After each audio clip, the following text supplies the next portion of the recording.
కాపు సామాజిక వర్గానికి ఇస్తానన్నటువంటి రిజర్వేషన్ గురించి మాట్లాడే సందర్భంలో అప్పుడు రాజ్యాంగపరంగా కుదరదు కాబట్టి సెంట్రల్ గవర్నమెంట్ ఇచ్చినటువంటి 10% ఏదైతే ఉందో ఆ 10%లో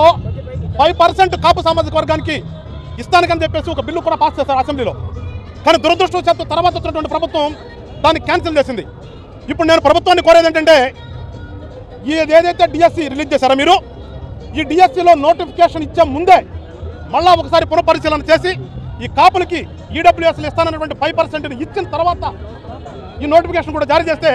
ఎందుకంటే మన కూటమికి పెద్ద ఎత్తున అండగా ఉన్నటువంటి సామాజిక వర్గం అది, ఆ సామాజిక వర్గానికి మేలు చేసిన వాళ్ళు అవుతాము, ఇచ్చిన మాట నిలబెట్టుకునే వాళ్ళు అవుతామని చెప్పేసి ప్రభుత్వంలోని పెద్దలు, అంటే ప్రభుత్వం అంటే ఇంక్లూడింగ్ మా పార్టీ, మా జనసేన పార్టీ నాయకుడు కూడా ప్రభుత్వం కాబట్టి ప్రభుత్వ పెద్దలందరికీ కూడా